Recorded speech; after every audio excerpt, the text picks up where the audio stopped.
ओम नमो भगवते वासुदेवाय। ओम नमो भगवते वासुदेवाय। ओम नमो भगवते वासुदेवाय। नारायणं नमस्कृत्य नरं चैव नरोत्तमं देवीं सरस्वतीं व्यासं ततो जयमुदीरयेत्। नष्टप्रायेषु भद्रेषु नित्यं भागवत सेवया भगवती उत्तमश्लोके भक्तिर्भवति नैष्टिकी। मम ज्ञानतिमिरान्धस्य ज्ञानाञ्जनशलाकया चक्षुरुन्मीलितं येन तस्मै श्रीगुरवे नमः। नमो विष्णुपादाय कृष्णप्रेष्ठाय भूतले श्रीमते भक्तिवेदांत स्वामी नामिने। नमस्ते सारस्वते देवे गौरवाणी प्रचारिणे निर्विशेष शून्यवादी पाश्चात्य देश तारिणे। जय श्री कृष्ण चैतन्य प्रभु नित्यानंद श्री अद्वैत गदाधर शिवासादि गौर भक्त वृंद। हरे कृष्ण कृष्ण कृष्ण हरे हरे हरे राम राम राम हरे हरे।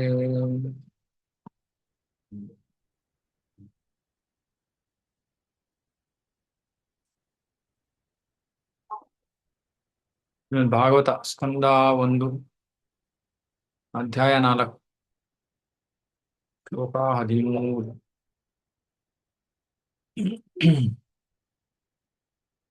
ತತ್ಸರ್ವಂ ನ ಸಮಾಚಕ್ಷ್ವ ಪೃಷ್ಟೋ ಯದ್ ಇಹ ಕಿಂಚನ ಮನ್ಯೇ ತ್ವಾಂ ವಿಷಯೇ ವಾಚಾಂ ಸ್ನಾತಂ ಅನ್ಯತ್ರ ಛಾಂದಸಾತ್.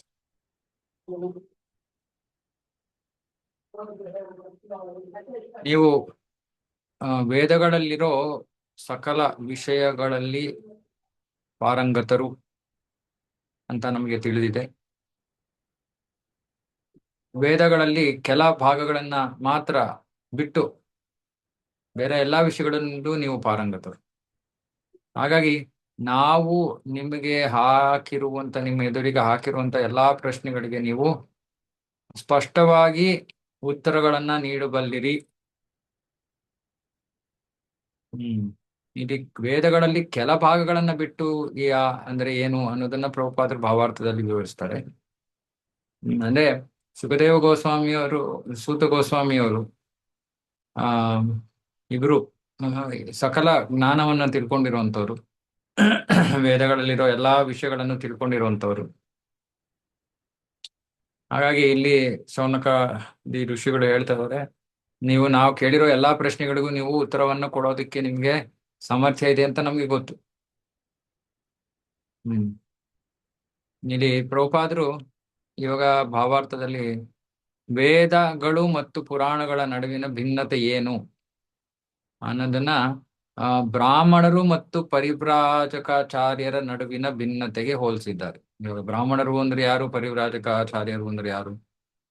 ಬ್ರಾಹ್ಮಣರು ಅಂದ್ರೆ ವೇದಗಳಲ್ಲಿ ಕೊಟ್ಟಿರುವಂತ ಕರ್ಮಕಾಂಡ ಪ್ರಕ್ರಿಯೆಗಳನ್ನ ಮಾಡಿಸೋರು.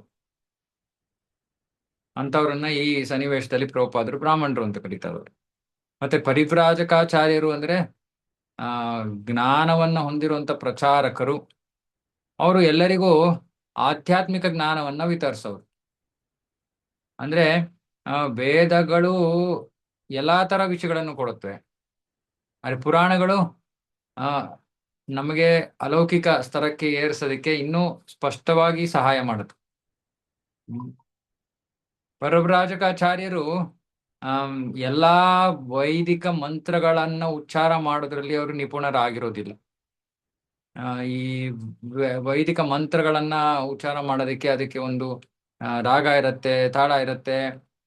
ಇದನ್ನ ವ್ಯವಸ್ಥಿತವಾಗಿ ಬ್ರಾಹ್ಮಣರು, ಯಾರು ಈ ಕರ್ಮಕಾಂಡ ಯಾಗಾದಿಗಳನ್ನ ಮಾಡಿಸ್ತಾರೋ ಅವರು ವ್ಯವಸ್ಥಿತವಾಗಿ ಅದರ ಪಠಣವನ್ನ ಮಾಡ್ತಾರೆ.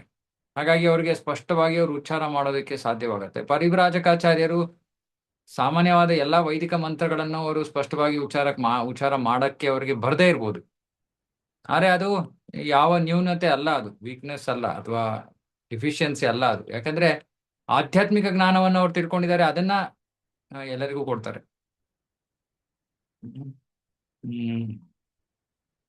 ಹಾಗಾಗಿ ಇವ್ರಿಗೆ ಪರಿವ್ರಾಜಕಾಚಾರ್ಯರಿಗೆ ಕೆಲ ವೇದ ಮಂತ್ರಗಳನ್ನ ಸರಿಯಾಗಿ ಉಚ್ಚಾರ ಮಾಡಕ್ ಬರಲ್ಲ. ಹಾಗಾಗಿ ಅವರು ಬ್ರಾಹ್ಮಣರಿಗಿಂತ ಅಷ್ಟು ಮುಖ್ಯರಲ್ಲ ಅನ್ನೋದು ತಪ್ಪು. ಹ್ಮ್ ಇಬ್ಬರು ಕೂಡ ಆ ಮುಖ್ಯರೇ, ಬೇರೆ ಬೇರೆ ಉದ್ದೇಶಗಳಿಗಾಗಿ ಮೀಸಲ್ಪಟ್ಟಿರೋರು. ಆದ್ರೆ ಆ ನಮ್ಮ ಶಾಶ್ವತ ಈ ಒಂದು ಪ್ರಯಾಣವನ್ನ ಪರಿಗಣಿಸಿದ್ರೆ, ವಿಶೇಷವಾಗಿ ಕಲಿಯುಗದಲ್ಲಿ ಪರಿವ್ರಾಜಕಾಚಾರ್ಯರು ಬ್ರಾಹ್ಮಣರಿಗಿಂತ ಶ್ರೇಷ್ಠ ಸ್ಥಾನದಲ್ಲಿದ್ದಾರೆ. ಅಂದ್ರೆ ಯಾರು ಪ್ರಚಾರಕರಿದ್ದಾರೋ ಅವರು ಸಾಮಾನ್ಯ ವೇದ ಮಂತ್ರಗಳನ್ನ ತಿಳ್ಕೊಂಡಿರುವಂತ ಬ್ರಾಹ್ಮಣರಿಗಿಂತ ಹೆಚ್ಚು ಪ್ರಮುಖರು. ಹ್ಮ್.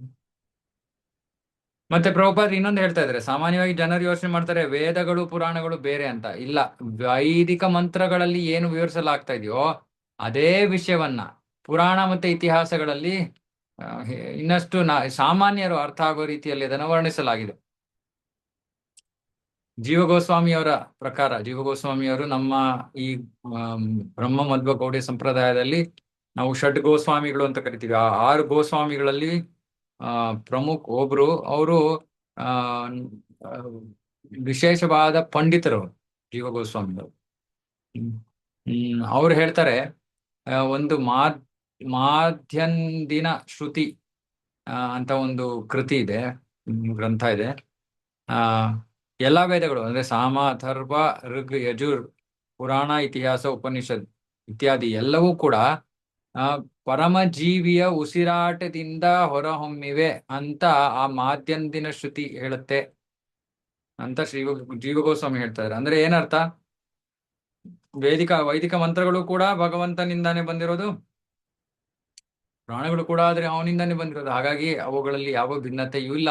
ಅಂದ್ರೆ ಒಂದು ಶ್ರೇಷ್ಠ, ಒಂದು ಅಷ್ಟು ಶ್ರೇಷ್ಠವಲ್ಲ ಅಂತ ಹೇಳಕ್ಕಾಗೋದಿಲ್ಲ. ವ್ಯತ್ಯಾಸ ಅಂದ್ರೆ ಈ ವೈದಿಕ ಮಂತ್ರಗಳು ಪ್ರಣವ ಓಂಕಾರದಿಂದ ಪ್ರಾರಂಭವಾಗತ್ತೆ. ಅದನ್ನು ಉಚ್ಚಾರ ಮಾಡೋದಕ್ಕೆ ಸರಿಯಾದ ಸೂಕ್ತವಾದ ತರಬೇತಿ ಬೇಕು, ಹ್ಮ್ ಇತ್ಯಾದಿ ಇತ್ಯಾದಿ. ಆದ್ರೆ ಪುರಾಣಗಳಿಗೆ ಅಂತಹ ಅವಶ್ಯಕತೆ ಇಲ್ಲ.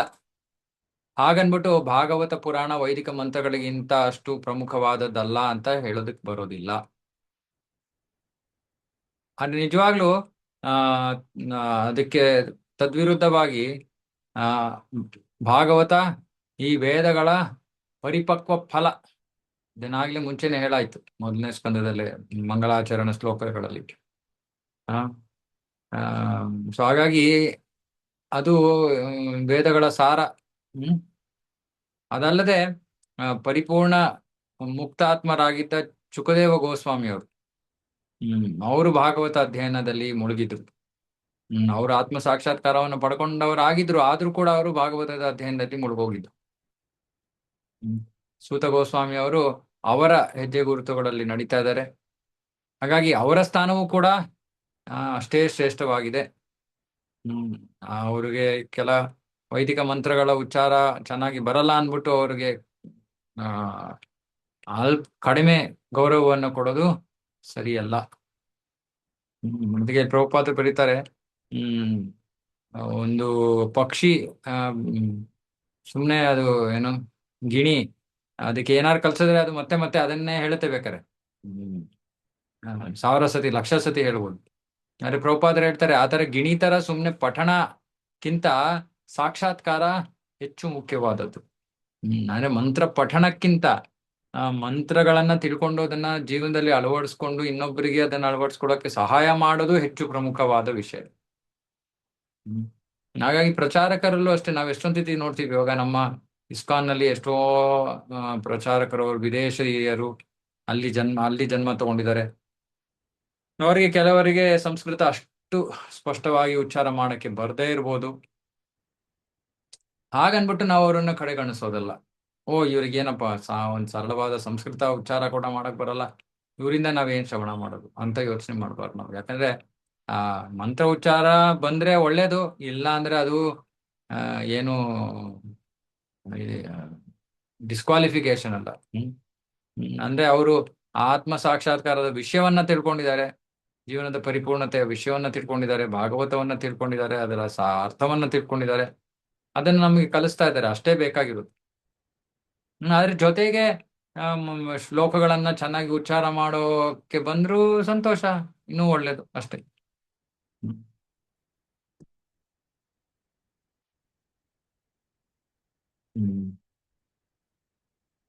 ಶ್ಲೋಕ 14. ಸೂತ ಉವಾಚ. ಸೊ ಇವಾಗ ಶೌನಕಾದಿ ಮುನಿಗಳು ಅವರ ಪ್ರಶ್ನೆಗಳೆಲ್ಲ ಕೇಳಿದ್ರು. ಶುಕದೇವ ಗೋಸ್ವಾಮಿ ಅವರ ಬಗ್ಗೆ ಕೇಳಿದ್ರು, ಪರೀಕ್ಷಿತ ಮಹಾರಾಜರ ಬಗ್ಗೆ ಕೇಳಿದ್ರು. ಆ ಮತ್ತೆ ಸೂತ ಗೋಸ್ವಾಮಿ ಅವರಿಗೂ ಕೂಡ ಹೊಗಳ್ತಾ ಇದ್ದಾರೆ, ನೀವು ಎಲ್ಲವನ್ನು ವಿವರಿಸಕ್ಕೆ ನಿಮ್ಗೆ ಬರುತ್ತೆ, ಹಾಗಾಗಿ ಅದೇ ಭಾಗವತವನ್ನ ನೀವು ಮತ್ತೆ ನಿರೂಪಿಸಿ. ಸೂತ ಗೋಸ್ವಾಮಿ ಅವರು ಇವಾಗ ತಮ್ಮ ನಿರೂಪಣೆಯನ್ನ ಪ್ರಾರಂಭ ಮಾಡ್ತಾ ಇದ್ದಾರೆ. ಸೂತ ಉವಾಚ. ದ್ವಾಪರೇ ಸಮನುಪ್ರಾಪ್ತೆ ತೃತೀಯೇ ಯುಗ ಪರ್ಯಯೇ ಜಾತಃ ಪರಾಶರಾದ್ಯೋಗಿ ವಾಸವ್ಯಾಂ ಕಲಯಾ ಹರೇಃ. ಇವಾಗ ಈ ಶುಕದೇವ ಗೋಸ್ವಾಮಿ, ಪರೀಕ್ಷಿತ್ ಮಹಾರಾಜರು ಇವ್ರ ಬಗ್ಗೆ ಎಲ್ಲ ಸ್ವಲ್ಪ ಪರಿಚಯವನ್ನ ನೀಡೋದಕ್ಕೆ ಈ ಒಂದು ನಿರೂಪಣೆಯನ್ನ ಪ್ರಾರಂಭ ಮಾಡ್ತಾ ಇದ್ದಾರೆ. ಸೂತ ಗೋಸ್ವಾಮಿಯವರು ಹೇಳ್ತಾ ಇದ್ದಾರೆ, ಎರಡನೇ ಯುಗ, ಮೂರನೇ ಯುಗದ ಜೊತೆಗೆ ಆ ಏನ್ ಹೇಳ್ತಾರೆ ಅದಕ್ಕೆ, ಆ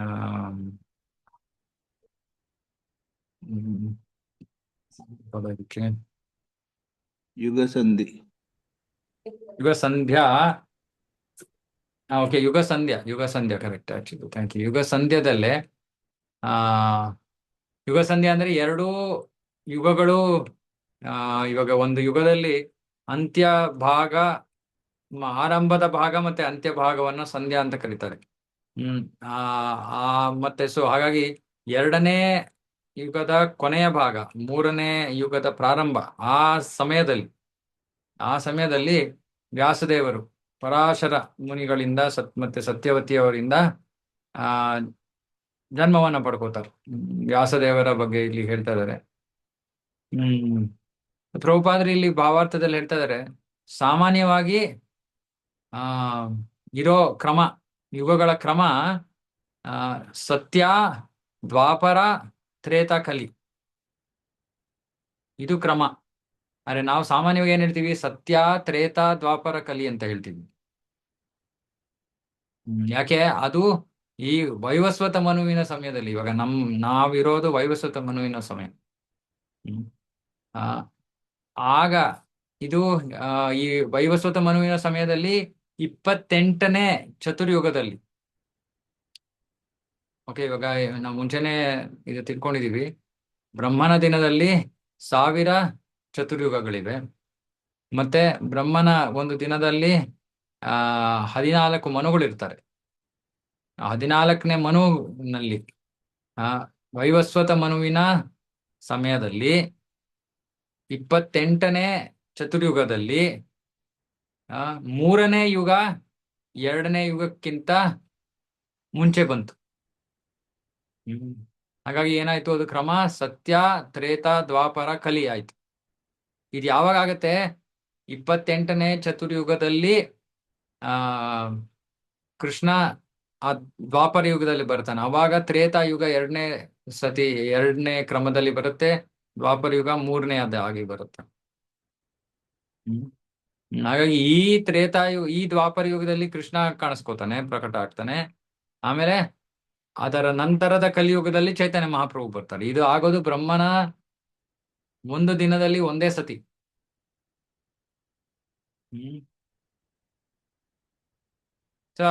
ಅವನು ಬರೋದಕ್ಕೋಸ್ಕರ ಈ ವ್ಯತ್ಯಾಸ ಆಗತ್ತೆ, ಈ ಬದಲಾವಣೆ ಆಗತ್ತೆ.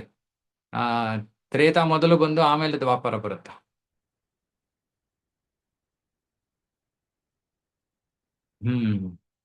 ಸೊ ಆ ಒಂದು ಸಮಯದಲ್ಲಿ ಈ ಸತ್ಯವತಿ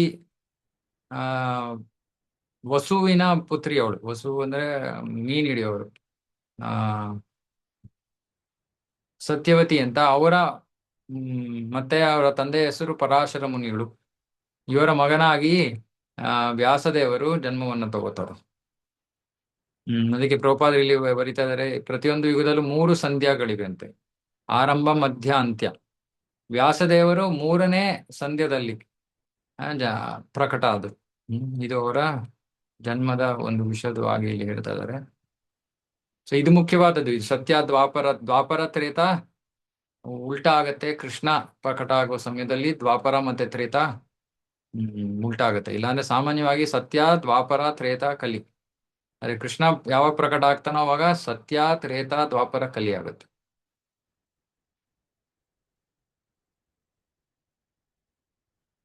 स कदाचित् सरस्वत्या उपस्पृश्य जलं शुचिः विविक्त एक आसीन उदिते रविमण्डले. ಒಮ್ಮೆ ವ್ಯಾಸದೇವರು ಸೂರ್ಯೋದಯವಾಗ್ತಾ ಇದ್ದಿದ್ದ ಸಮಯದಲ್ಲಿ ಆ ಸರಸ್ವತಿಯ ನದಿಯಲ್ಲಿ ತಮ್ಮ ಮುಂಜಾನೆಯ ಕಾರ್ಯಕ್ರಮಗಳನ್ನು ಮುಗಿಸಿ ಒಬ್ಬಂಟಿಗರಾಗಿ ಧ್ಯಾನದಲ್ಲಿ ಕೂತ್ಕೋತಾರೆ. ಸರಸ್ವತಿ ಇವಾಗ ನಮಗೆ ಕಾಣೋದಿಲ್ಲ. ಆದ್ರೆ ಬದ್ರಿಕಾಶ್ರಮ ಹಿಮಾಲಯದಲ್ಲಿ ಅದು ನದಿ ಇದೆ, ಹರಿಯತ್ತೆ ಅಂತ ಹೇಳ್ತಾರೆ. ಹಾಗಾಗಿ ಇಲ್ಲಿ ಸೂಚಿಸಲಾಗ್ತಾ ಇರೋ ಜಾಗದ ಹೆಸರು ಶಮ್ಯಾಪ್ರಾಸ ಅಂತ. ಅಲ್ಲಿ ಶಮ್ಯಾಪ್ರಾಸ ಅಂತ ಬದ್ರಿಕಾಶ್ರಮದಲ್ಲಿ ಅಲ್ಲಿ ವ್ಯಾಸದೇವರು ನೆಲೆಸಿದ್ದು ತಮ್ಮ ಕುಟೀರದಲ್ಲಿ. ಪರಾವರಗ್ನ ಸ ಋಷಿ ಕಾಲೇನಾವ್ಯಕ್ತರಂಹಸ ಯುಗ ಧರ್ಮ ವ್ಯತಿಕರಂ ಪ್ರಾಪ್ತಂ ಭುವಿ ಯುಗೆ ಯುಗೆ. ಆಗ ಯುಗದ ಕರ್ತವ್ಯಗಳಲ್ಲಿ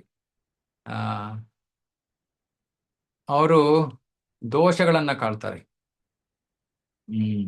ಅಂದ್ರೆ ಜನರು ತಮ್ಮ ಕರ್ತವ್ಯಗಳನ್ನ ಮಾಡೋದಿಲ್ಲ ಅನ್ನೋ ವಿಷಯ ಅವರ ಗಮನಕ್ಕೆ ಬರುತ್ತೆ.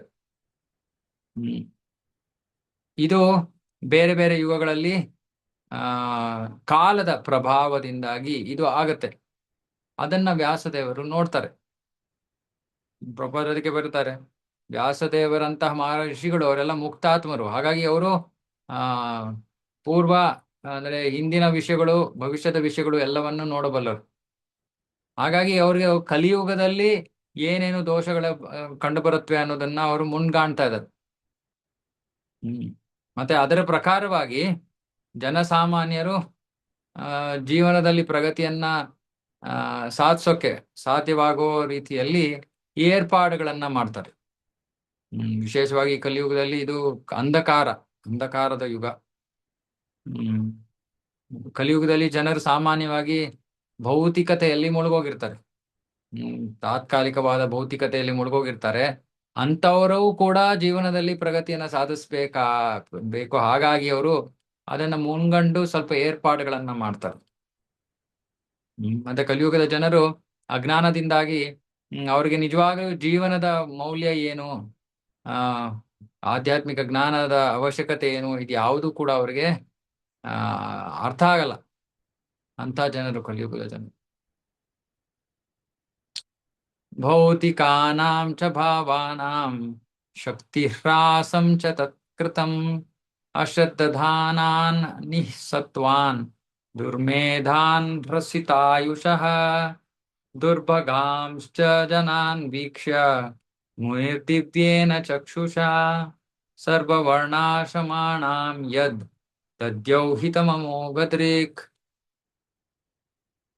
ಆ ಮಹರ್ಷಿಗಳು ಸಂಪೂರ್ಣವಾದ ಎಲ್ಲ ಜ್ಞಾನವನ್ನ ಹೊಂದಿದ್ದವರಾಗಿದ್ರು. ತಮ್ಮ ಅಲೌಕಿಕ ದೃಷ್ಟಿಯ ಮೂಲಕ ಅವರು ಈ ಕಲಿಯುಗದ ಪ್ರಭಾವದಿಂದ ಎಲ್ಲವೂ ಹೇಗೆ ಕ್ಷೀಣಿಸುತ್ತೆ ಅನ್ನೋದನ್ನ ನೋಡ್ತಾರೆ. ಅಲ್ಲದೆ ಶ್ರದ್ಧಾರಹಿತ ಜನರು, ಕಲಿಯುಗದ ಜನರು ಶ್ರದ್ಧಾರಹಿತ ಜನರು. ಅವರ ಆಯಸ್ಸು ಕಡಿಮೆ ಇರುತ್ತೆ. ಮತ್ತೆ ಸತ್ವಗುಣದ ಅಭಾವದಿಂದಾಗಿ ತಾಳ್ಮೆಯನ್ನ ಕಳ್ಕೊಂಡಿರೋರಾಗಿರ್ತಾರೆ. ಇದು ಬಹಳ ಮುಖ್ಯವಾದದ್ದು. ಕಲಿಯುಗದ ಜನರ ಗುಣಲಕ್ಷಣ ಇನ್ನು ಮುಂದೇನು ಬರುತ್ತೆ, ಆದ್ರೆ ಇದೊಂದು ಮುಖ್ಯವಾದದ್ದು. ಕಲಿಯುಗದ ಜನರಿಗೆ ತಾಳ್ಮೆ ಇಲ್ಲ, ಯಾಕೆಂದ್ರೆ ಅವರಲ್ಲಿ ಸತ್ವಗುಣ ಇಲ್ಲ. ಹಾಗಾಗಿ ಎಲ್ಲಾ ತರಹದ ವರ್ಣ ಆಶ್ರಮಗಳ ಜನರ ಒಳಿತಿಗಾಗಿ, ಹಿತಕ್ಕಾಗಿ ಅವರು ಯೋಚನೆ ಮಾಡ್ತಾರೆ. ನೋಡಿ, ಇವರು ಸುಮ್ಮನೆ ಅವರು ತಮ್ಮ ಆಶ್ರಮದ ಹತ್ರ ಕೂತ್ಕೊಂಡು ಧ್ಯಾನಸ್ಥರಾಗಿ ಕೂತಿದ್ದಾರೆ. ಧ್ಯಾನಸ್ಥರಾಗಿ ಕೂತಿದ್ದಾಗ ಅವ್ರಿಗೆ ಈ ವಿಷಯ ಬರ್ತಾ ಇದೆ. ಅವರ ಅಲೌಕಿಕ ದೃಷ್ಟಿಯಿಂದ ನೋಡ್ತಾ ಇದ್ದಾರೆ, ಭವಿಷ್ಯದಲ್ಲಿ ಜನರು ತುಂಬಾ ಕಷ್ಟವನ್ನ ಅನುಭವಿಸ್ತಾರೆ. ಯಾಕೆ? ಭೌತಿಕವಾಗಿ ತುಂಬಾ ಮುಳುಗೋಗಿದ್ದು ಬಹಳ ಅವರಿಗೆ ಜೀವನದ ಮೌಲ್ಯವೂ ಗೊತ್ತಿಲ್ಲದೆ, ಯಾವ ಒಂದು ಆಧ್ಯಾತ್ಮಿಕ ಪ್ರಕ್ರಿಯೆಯಲ್ಲಿ ಶ್ರದ್ಧೆಯನ್ನು ಹೊಂದಿಲ್ಲದೆ ಅಂತಹ ಜನರು ಸತ್ವಗುಣದ ಅಭಾವದಿಂದಾಗಿ ಅವರಿಗೆ ತಾಳ್ಮೆ ಕೂಡ ಇರಲ್ಲ. ಇಂಥವರಿಗೆ ಹೇಗೆ ಇಂಥವ್ರನ್ನ ಹೇಗೆ ಉದ್ಧಾರ ಮಾಡೋದು ಅಂತ ಅವರು ಯೋಚನೆ ಮಾಡ್ತಾ ಇದ್ದಾರೆ. ಇದೆಲ್ಲ ಕಾಲದ ಪ್ರಭಾವ. ಕಾಲ ಎಷ್ಟು ಪ್ರಬಲವಾದದಂದ್ರೆ ಭೌತಿಕವಾದ ಎಲ್ಲವೂ ಕೂಡ ಕ್ಷೀಣಿಸ್ತಾ ಹೋಗುತ್ತೆ ಕಾಲಕ್ರಮೇಣ.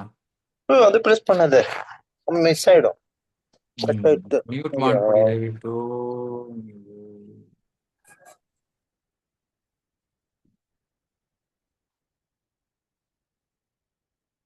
ಕಲಿಯುಗದಲ್ಲಿ ಈ 4 ಯುಗಗಳಲ್ಲಿ ಕೊನೆಯ ಯುಗವಾದ ಕಲಿಯುಗದಲ್ಲಿ ಆ ಎಲ್ಲಾ ಭೌತಿಕ ವಸ್ತುಗಳ ಶಕ್ತಿ ಕ್ಷೀಣಿಸುತ್ತಾ ಹೋಗುತ್ತಂತೆ. ಆ ಇವಾಗ ಉದಾಹರಣೆಗೆ ಮನುಷ್ಯರ ಶರೀರ, ಭೌತಿಕ ಶರೀರ ಕ್ಷೀಣಿಸಿದೆ. ಯಾವ ರೀತಿ ಗಾತ್ರದಲ್ಲೂ ಕ್ಷೀಣಿಸಿದೆ, ಆಯುಸ್ಸಲ್ಲೂ ಕ್ಷೀಣಿಸಿದೆ ಸತ್ಯಯುಗದ ಹೋಲಿಕೆಯಲ್ಲಿ. ಸತ್ಯಯುಗದಲ್ಲಿ ಜನರ ಆಯುಸ್ಸು 1,00,000 ವರ್ಷ, ಇವಾಗ ಹಬ್ಬಬ್ಬ ಅಂದ್ರೆ 100 ವರ್ಷ. ಅದೇ ರೀತಿ ಸತ್ಯಯುಗದ ಜನರು ಬಹಳ ಎತ್ತರ ಗಾತ್ರ. ಆಯುಸ್ಸಿನ ಪ್ರಕಾರವಾಗಿ ಇದು ಕೂಡ ಕ್ಷೀಣಿಸಿದೆ, ಎತ್ತರ ಗಾತ್ರವೂ ಕೂಡ ಕ್ಷೀಣಿಸಿದೆ. ಅಲ್ಲದೆ ಜ್ಞಾಪಕ ಶಕ್ತಿಯು ಕ್ಷೀಣಿಸಿದೆ. ಹಿಂದಿನ ಕಾಲದಲ್ಲಿ ಶ್ರುತಿಧರರು ಅಂತ ಕರಿತಾ ಇದ್ವಿ. ಶ್ರುತಿಧರರು ಅಂದ್ರೆ ಸುಮ್ನೆ ಒಂದ್ಸತಿ ಕೇಳಿದ್ರೆ ಜ್ಞಾಪಕ ಇಟ್ಕೊಂಡ್ಬಿಟ್ಟಿರೋರು. ಅವ್ರಿಗೆ ಪ್ರಿಂಟೆಡ್ ಏನು ಇರ್ತಾ ಇರ್ಲಿಲ್ಲ, ಅಥವಾ ಬರ್ಕೊಳ್ಳೋ ಅಂತ ಯಾವ ಅವಶ್ಯಕತೆನೂ ಇರ್ತಾ ಇರ್ಲಿಲ್ಲ. ಗುರುಗಳು ಹೇಳೋರು, ಅವರು ಸುಮ್ನೆ ಕೇಳ್ಬಿಟ್ಟು ಒಂದೇ ಸತಿ ಕೇಳಿ ಅವ್ರಿಗೆ ಜ್ಞಾಪಕ ಇರೋದು. ಮತ್ತೆ ಅದನ್ನ ಇವಾಗ ಸೂತ ಗೋಸ್ವಾಮಿ ಮಾಡ್ತಾ ಇದ್ದಲ್ಲ, ಶುಕದೇವ್ ಗೋಸ್ವಾಮಿ ಹೇಳಿದ ಮಾತುಗಳನ್ನ ಕೇಳ್ಕೊಂಡು ಇವಾಗ ಅದನ್ನೇ ಮತ್ತೆ ರಿಪೀಟ್ ಮಾಡ್ತಾ ಇದ್ದಾರೆ. ಅಲ್ಲದೆ ಹಿಂದಿನ ಯುಗಗಳ ಹೋಲಿಕೆಯಲ್ಲಿ ಈ ಜಡ ವಸ್ತುಗಳ ಒಂದು ಕ್ರಿಯೆ ಅಥವಾ ಕೆಲಸವೂ ಕೂಡ ಅಷ್ಟು ಪ್ರಯೋಜನಕಾರಿ ಆಗೋದಿಲ್ಲ. ಅಂದ್ರೆ ಇವಾಗ ಹಿಂದಿನ ಕಾಲದಲ್ಲಿ ಒಂದಿಷ್ಟು ಮಣ್ಣು ಎಷ್ಟು ಉಪಯೋಗವನ್ನ ನೀಡ್ತಾ ಇತ್ತೋ ಇವಾಗ ಅದು ಅಷ್ಟು ನೀಡಲ್ಲ. ಉದಾಹರಣೆಗೆ ನೆಲ, ಭೂಮಿ ಅಷ್ಟೊಂದು ಧಾನ್ಯಗಳನ್ನ ಉತ್ಪತ್ತಿ ಮಾಡೋದಿಲ್ಲ. ಅದೇ ಭೂಮಿ ಆದರೆ ಹಿಂದಿನ ಕಾಲದಲ್ಲಿ ಎಷ್ಟು ಉತ್ಪತ್ತಿ ಮಾಡ್ತಾ ಇತ್ತು, ಇವಾಗ ಅಷ್ಟು ಮಾಡಲ್ಲ. ಹಸು ಅಷ್ಟು ಹಾಲು ಕೊಡೋದಿಲ್ಲ, ಮುಂಚೆ ಕೊಡ್ತಾ ಇದ್ದಿದ್ದಷ್ಟು. ತರಕಾರಿಗಳು, ಹಣ್ಣುಗಳು ಮುಂಚೆ ಉತ್ಪತ್ತಿ ಆದಷ್ಟು ಇವಾಗ ಆಗೋದಿಲ್ಲ. ಮತ್ತೆ ಎಲ್ಲಾ ಜೀವಿಗಳು, ಮನುಷ್ಯರು ಮತ್ತೆ ಪ್ರಾಣಿಗಳು ಎಲ್ಲರಿಗೂ ಕೂಡ ಪೌಷ್ಟಿಕಾಂಶದಿಂದ ತುಂಬಿರುವಂತ ಆಹಾರ ಕಡಿಮೆ, ಸಾಕಷ್ಟು ಆಹಾರ ಇರೋದಿಲ್ಲ. ಹಾಗಾಗಿ ಇಷ್ಟೊಂದು ಕೊರತೆಗಳಿರೋದ್ರಿಂದಾಗಿ ಸಾಮಾನ್ಯವಾಗಿ ಅವರ ಆಯಸ್ಸು ಕ್ಷೀಣಿಸುತ್ತೆ, ಜ್ಞಾಪಕ ಶಕ್ತಿ ಕಡಿಮೆ ಇರುತ್ತೆ, ಬುದ್ಧಿಶಕ್ತಿ ಕಡಿಮೆ ಇರುತ್ತೆ, ಪರಸ್ಪರ ವ್ಯವಹಾರ ಯಾವಾಗ್ಲೂ ಬೂಟಾಟಿಕೆಯಿಂದ ತುಂಬಿರುತ್ತೆ, ಕಿತ್ತಾಟ, ತಾಳ್ಮೆ ಇಲ್ಲ, ಸ್ವಲ್ಪ ಯಾರಾದ್ರೂ ಹೇಳೋದನ್ನ ಕೇಳೋದಕ್ಕೆ ತಾಳ್ಮೆ ಇಲ್ಲ, ನನಗೆ ಎಲ್ಲ ಗೊತ್ತು ಅನ್ನೋ ಅಹಂಕಾರ, ಇತ್ಯಾದಿ ಇತ್ಯಾದಿ ಇತ್ಯಾದಿ. ಇದು ನಮ್ಮ ಕಲಿಯುಗ. ವ್ಯಾಸದೇವರಿಗೆ ಮುಂಚೆನೆ ಇದು ಕಾಣಿಸ್ತಾ ಇದೆ, ಕಲಿಯುಗದ ಪರಿಸ್ಥಿತಿ ಹೇಗಿರುತ್ತೆ ಅಂತ. ಇವಾಗ ನಿಮ್ಗೆ ಅನ್ಸ್ಬೋದಾ ಇದು ಹೇಗ್ ಸಾಧ್ಯ? ಇವಾಗ ಯಾರಾದ್ರೂ ಯೋಗ್ಯ ಜ್ಯೋತಿಷಿ ಇದ್ರೆ, ಯೋಗ್ಯ ಜ್ಯೋತಿಷಿ ಆ ಮನುಷ್ಯನ ಭೂತಕಾಲವನ್ನು ತಿಳಿದಿರ್ತಾರೆ, ಹೇಳ್ತಾರೆ, ಭವಿಷ್ಯವನ್ನೇ ಹೇಳಬಲ್ಲರು. ಅಥವಾ ಇವಾಗ ಗ್ರಹಣಗಳು ಯಾವಾಗ ಆಗತ್ತೆ ಇತ್ಯಾದಿ ಇತ್ಯಾದಿ, ಇದೆಲ್ಲವನ್ನು ಕೂಡ ಜಾತಕದಿಂದ ಹೇಳ್ಬೋದು. ಅದೇ ರೀತಿ ಮುಕ್ತಾತ್ಮರು ಅಷ್ಟೇ, ಆ ಶಾಸ್ತ್ರಗಳ ಆಧಾರದ ಮೇಲೆ ಮನುಷ್ಯನ ಅಥವಾ ಮಾನವ ಕುಲದ ಭವಿಷ್ಯ ಹೇಗಿರುತ್ತೆ ಅನ್ನೋದನ್ನ ಅವರು ಅದರ ಮುನ್ಸೂಚನೆಯನ್ನ ನೀಡಬಹುದು. ಯಾಕಂದ್ರೆ ಅವರಿಗೆ ಅಷ್ಟು ತೀಕ್ಷ್ಣವಾದ ದೃಷ್ಟಿ ಇದೆ, ಆಧ್ಯಾತ್ಮಿಕ ಸಾಧನೆಯಿಂದಾಗಿ ಅಷ್ಟು ತೀಕ್ಷ್ಣವಾದ ದೃಷ್ಟಿಯನ್ನ ಪಡ್ಕೊಂಡಿರ್ತಾರೆ. ಮತ್ತೆ ಸಾಮಾನ್ಯವಾಗಿ ಅಂತಹ ಅಲೌಕಿಕವಾದಿಗಳು ಅಥವಾ ಭಕ್ತರು ಜನಸಾಮಾನ್ಯರಿಗೆ ಒಳಿತನ್ನ ಮಾಡೋದಕ್ಕೆ ಅವರು ಕಾತರರಾಗಿರ್ತಾರೆ. ಅವರೇ ನಿಜವಾದ ಸ್ನೇಹಿತರು, ಈ ತಥಾಕಥಿತ ನಾಯಕರಲ್ಲ. ಅವ್ರಿಗೆ 5 ನಿಮಿಷದ ಆದ್ಮೇಲೆ ಏನಾಗುತ್ತೆ ಅನ್ನೋದು ಗೊತ್ತಿಲ್ಲ.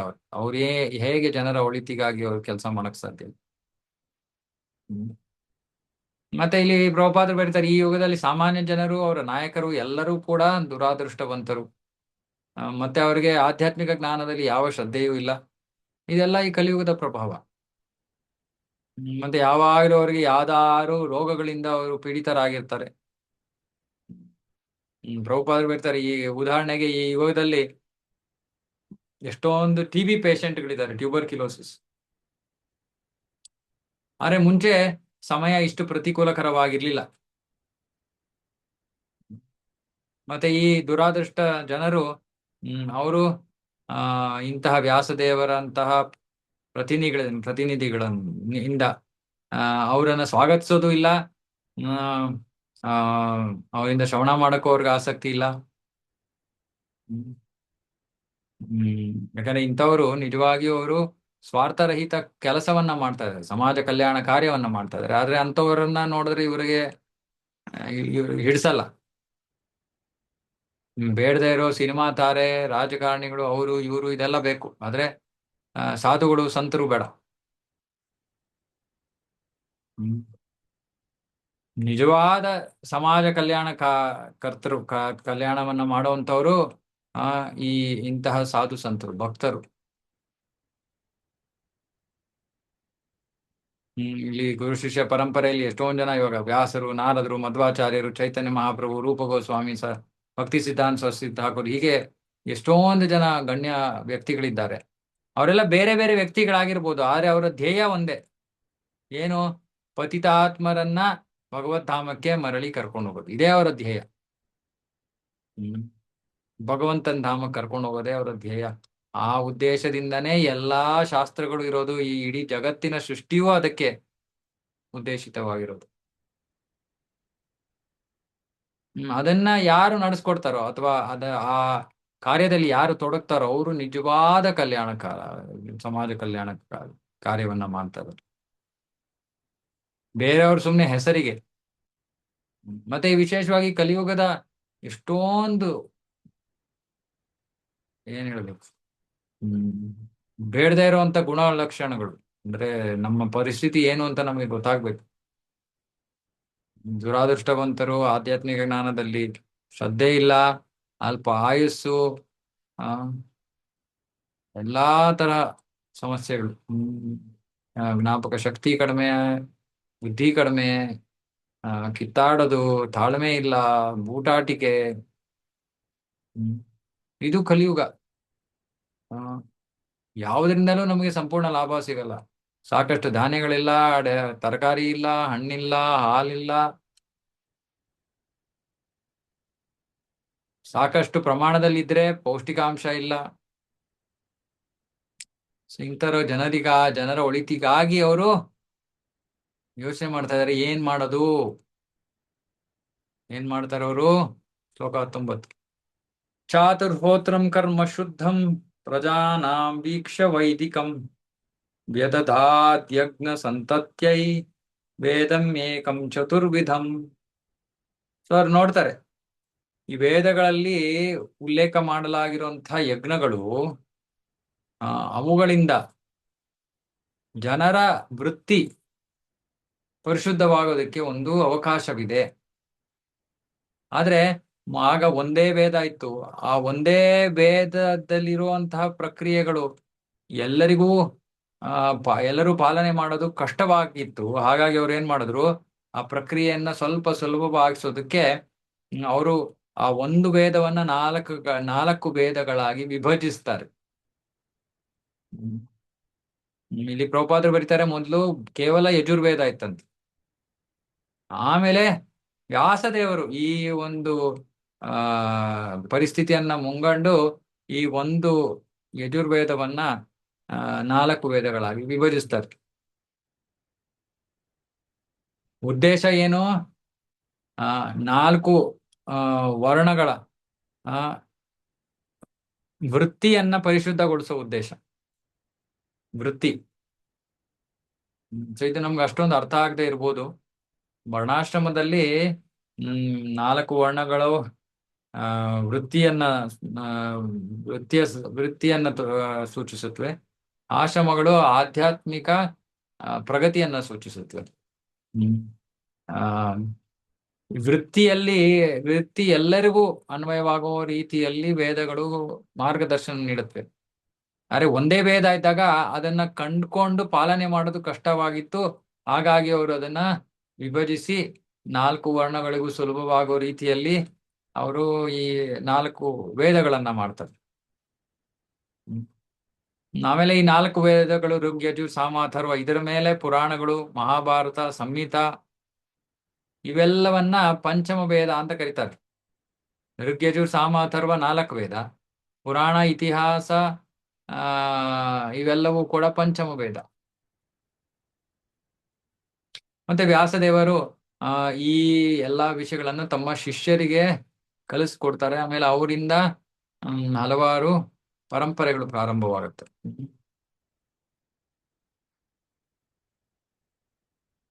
ಪುರಾಣಗಳು ಮತ್ತೆ ಮಹಾಭಾರತ ಇದು ಐತಿಹಾಸಿಕ ಘಟನೆಗಳಿಂದ ತುಂಬಿವೆ. ಮತ್ತೆ ಇವುಗಳ ಉದ್ದೇಶ ಆ 4 ವೇದಗಳಲ್ಲಿರೋ ಒಂದು ಆ ವಿಷಯವನ್ನೇ ಇವು ಸಾಮಾನ್ಯ ಜನರು ಅರ್ಥ ಆಗೋ ರೀತಿಯಲ್ಲಿ ವಿವರಿಸಿವೆ.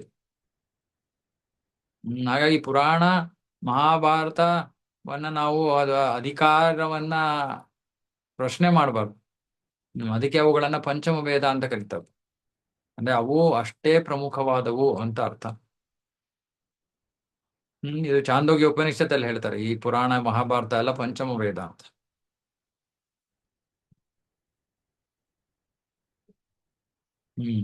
ಸೊ ಇವರು ಆ ಒಂದು ವೇದವನ್ನ 4 ವೇದಗಳಾಗಿ ವಿಭಜಿಸ್ತಾರೆ. ಮತ್ತೆ ಅದೇ ಒಂದು ನಿಟ್ಟಿನಲ್ಲಿ ಪ್ರಭುಪಾದರು ಹೇಳ್ತಾರೆ, ಬರೀ ವೇದಗಳಲ್ಲ, ಪುರಾಣ, ಮಹಾಭಾರತ, ಇತಿಹಾಸವು ಕೂಡ ಮುಖ್ಯವಾದವು. ಯಾಕಂದ್ರೆ ಅವುಗಳನ್ನು ಪಂಚಮ ವೇದ ಅಂತ ಕರೀತಾರೆ. ಶ್ಲೋಕ 20. ಋಗ್ಯಜು ಸಾಮಾಥರ್ವಾಖ್ಯ ವೇದಾಶ್ಚತ್ವಾರ ಉದ್ಧೃತಾಃ ಇತಿಹಾಸ ಪುರಾಣಂ ಚ ಪಂಚಮೋ ವೇದ ಉಚ್ಯತೆ. ಮಹಾಭಾರತದವರು ಭಾಗವತದ್ರು ಹೇಳ್ತಾರೆ. ಇಲ್ಲ ಅದೇ ಹೇಳ್ತಾ ಇದ್ದಾರೆ, ಒಂದು ವೇದವನ್ನ 4 ವಿಭಾಗಗಳಾಗಿ ವಿಭಜಿಸಿದ್ರು. ಮತ್ತೆ ಪುರಾಣ ಮತ್ತೆ ಇತಿಹಾಸಗಳನ್ನ ಪಂಚಮ ವೇದ ಅಂತ ಕರೆದ್ರು. 21. ತತ್ರ ಋಗ್ವೇದಧರ ಪೈಲ ಸಾಮಗೋ ಜೈಮಿನಿ ಕವಿ ವೈಶಂಪಾಯನ ಏವೈಕೋ ನಿಷ್ಣಾತೋ ಯಜುಷಾಂ ಉತ. ಇವಾಗ ಒಂದೊಂದು ವೇದವನ್ನ ಒಬ್ರೊಬ್ರಿಗೆ ಕೊಡ್ತಾರವ್ರು ಜವಾಬ್ದಾರಿಯನ್ನು.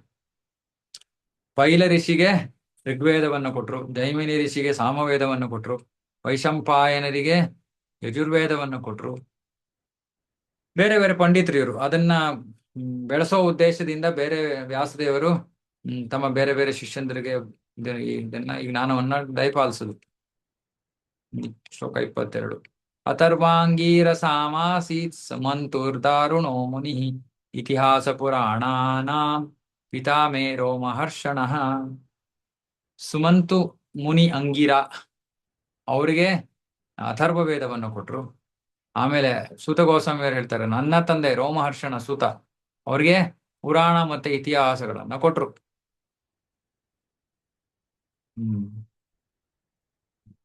ಶ್ಲೋಕ 23. ತಯೇತರಶಯೋ ವೇದಂ ಸ್ವಂ ಸ್ವಂ ವ್ಯಸ್ಯನ್ ಅನೇಕಧಾ ಶಿಷ್ಯೈ ಪ್ರಶಿಷ್ಯೈಸ್ತಚ್ಚಿಷ್ಯೈರ್ವೇದಾಸ್ತೆ ಶಾಖಿನೋ ಭವನ್. ಎಲ್ಲ ಪಂಡಿತರು ತಮಗೆ ತಮಗೆ ಒಟ್ಟಿದ್ದಂತಹ ಜವಾಬ್ದಾರಿಯನ್ನ, ಆ ವೇದಗಳನ್ನ ತಮ್ಮ ಶಿಷ್ಯರಿಗೆ, ಅವರ ಶಿಷ್ಯರಿಗೆ, ಶಿಷ್ಯರ್ ಪ್ರಶಿಷ್ಯರ್ ತತ್ಶಿಷ್ಯರ್ ಅಂದ್ರೆ ಶಿಷ್ಯರು, ಪ್ರಶಿಷ್ಯರ್ ಅಂದ್ರೆ ಶಿಷ್ಯರ ಶಿಷ್ಯರು, ತತ್ಶಿಷ್ಯರ್ ಅಂದ್ರೆ ಶಿಷ್ಯರ ಶಿಷ್ಯರ ಶಿಷ್ಯರು, ಅಂದ್ರೆ ಹೀಗೆ ಗುರು ಶಿಷ್ಯ ಪರಂಪರೆಗಳನ್ನ ಶುರು ಮಾಡಿ ಆ ವೇದಗಳ ಆ ವಿಭಾಗಗಳನ್ನ ಸ್ಥಾಪನೆ ಮಾಡ್ತಾರೆ. ಜನರ ಮಧ್ಯೆ ಅವುಗಳನ್ನ ಸ್ಥಾಪನೆ ಮಾಡ್ತಾರೆ. ಶ್ರೀ ಪ್ರಭುಪಾದ ಹೇಳ್ತಾರೆ, ಎಲ್ಲಾ ಜ್ಞಾನದ ಮೂಲ ವೇದ. ಯಾವುದೇ ಭೌತಿಕ ಅಥವಾ ಆಧ್ಯಾತ್ಮಿಕ ವಿಷಯ ವೇದಗಳಲ್ಲಿ ಇಲ್ಲದೆ ಇರುವಂತ ವಿಷಯ ಇಲ್ಲವೇ ಇಲ್ಲ. ಬೇರೆ ಬೇರೆ ವಿಭಾಗಗಳಾಗಿ ಬೆಳೆದಿರುವಂತಹ ವಿಷಯಗಳು ಮೂಲತಃ ವೇದಗಳಿಂದಾನೇ ಬಂದಿರೋದು.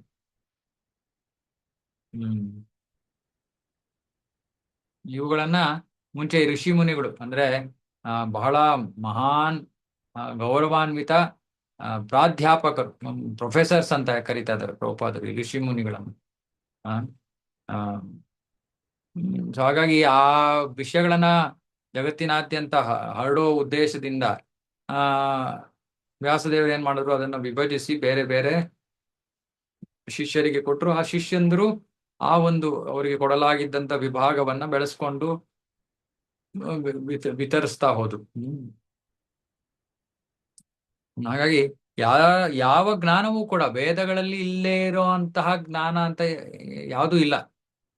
ನಾವು ಜ್ಞಾನ ಅಂದ್ರೆ ಅದು ವೇದದಲ್ಲಿದೆ, ಇಲ್ಲ ಅಂದ್ರೆ ಮನುಕುಲಕ್ಕೆ ಅದು ಬರೋದಕ್ಕೆ ಸಾಧ್ಯ ಇಲ್ಲ. ಯಾವ ಮನುಷ್ಯನು ತಾನೇ ಯಾವುದೋ ಹೊಸ ವಿಷಯವನ್ನ ಕಲ್ಪಿಸ್ಕೊಳ್ಳೋ ಅಷ್ಟು ಮೇಧಾವಿ ಯಾರು ಇಲ್ಲ. ಹ್ಮ್ ಈ ಜನ್ಮದಲ್ಲಿ ಅಲ್ಲದೆ ಹೋದ್ರೆ ಇನ್ಯಾವುದೋ ಜನ್ಮದಲ್ಲಿ ಅವರು ಎಲ್ಲೋ ಅಂತೂ ಆ ವಿಷಯವನ್ನ ಶ್ರವಣ ಮಾಡಿ ಇವತ್ತು ಅದನ್ನ ಉಲ್ಲೇಖ ಮಾಡ್ತಾ ಇದ್ದಾರೆ. ಎಲ್ಲಿಂದ ಶ್ರವಣ ಮಾಡಿರ್ತಾರೆ? ವೇದಗಳಿಂದ. ಹಾಗಾಗಿ ಅದನ್ನ ವೇದದ ಆಚೆ ಯಾವ ಜ್ಞಾನವೂ ಇಲ್ಲ. ಯಾವ ಜ್ಞಾನ ಅಂತ ಹೇಳಿದ ತಕ್ಷಣ ಅದು ವೇದದಲ್ಲಿದೆ ಅಷ್ಟೇ. ಶ್ಲೋಕ 24. ತಯೇವ ವೇದಾ ದುರ್ಮೇಧೈರ್ಧಾರ್ಯಂತೆ ಪುರುಷೈರ್ಯಥ ಏವಂ ಚಕಾರ ಭಗವಾನ್ ವ್ಯಾಸ ಕೃಪಣವತ್ಸಲಃ. ಹಾಗಾಗಿ ಮಹಾಮುನಿಗಳಾದ ವ್ಯಾಸದೇವರು ಅವರು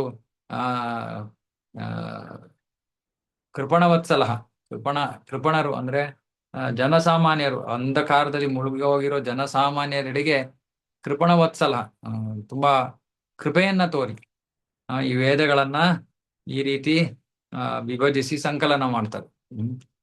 ಅದರಿಂದಾಗಿ ಅಲ್ಪ ಬುದ್ಧಿಯುಳ್ಳವರು ಅದನ್ನ ಅರ್ಥ ಮಾಡ್ಕೊಳಕ್ ಸಾಧ್ಯವಾಗೋ ರೀತಿಯಲ್ಲಿ ಅವರು ಪ್ರಸ್ತುತಪಡಿಸ್ತಾರೆ. ಸಾಮಾನ್ಯವಾಗಿ ವೇದಗಳ ಜ್ಞಾನ ಎಲ್ಲರಿಗೂ ಅರ್ಥ ಆಗಲ್ಲ. ಜನಸಾಮಾನ್ಯರಿಗೆ ಯಾರು ಯೋಗ್ಯ ಬ್ರಾಹ್ಮಣರಲ್ಲೂ ಅವರು ವೇದಗಳನ್ನ ಕಲಿಬಾರದು ಅನ್ನೋ ಒಂದು ನಿಯಮ ಇದೆ. ಅಂದ್ರೆ ಹುಟ್ಟು ಬ್ರಾಹ್ಮಣರಲ್ಲ, ಇದು ಯೋಗ್ಯ ಬ್ರಾಹ್ಮಣರು. ಯಾರಿಗೆ ಬ್ರಾಹ್ಮಣ್ಯದ ಯೋಗ್ಯತೆ ಇದೆಯೋ, ಅರ್ಹತೆ ಇದೆಯೋ, ಅವರು ವೇದಗಳನ್ನ ಕಲಿಬೇಕು. ಇವಾಗ ಉದಾಹರಣೆಗೆ ಇವತ್ತಿನ ಕಾಲದಲ್ಲಿ ಎಲ್ಲರೂ ಸ್ಕೂಲ್ಗೆ ಹೋಗ್ತಾರೆ, ಎಲ್ಲರೂ ಕಾಲೇಜ್ಗೆ ಹೋಗ್ತಾರೆ. ಆದ್ರೆ ಹಿಂದಿನ ಕಾಲದಲ್ಲಿ ವರ್ಣಾಶ್ರಮ ಇದ್ದಾಗ ಶೂದ್ರರ ಮನೆಯಲ್ಲಿ ಜನ್ಮವನ್ನ ಪಡ್ಕೊಂಡಿದ್ದಂಥವ್ರು ಅವರು ಸ್ಕೂಲು ಕಾಲೇಜ್ಗೆ ಹೋಗ್ತಾ ಇರ್ಲಿಲ್ಲ. ಯಾಕಂದ್ರೆ ಅವ್ರಿಗೆ ಆ ಒಂದು ವಿಭಾಗದಲ್ಲಿ ಅಂದ್ರೆ ಜ್ಞಾನಾರ್ಜನೆಯಲ್ಲಿ ಅವ್ರಿಗೆ ಅಷ್ಟು ಸಾಮರ್ಥ್ಯ ಇರ್ತಾ ಇರ್ಲಿಲ್ಲ.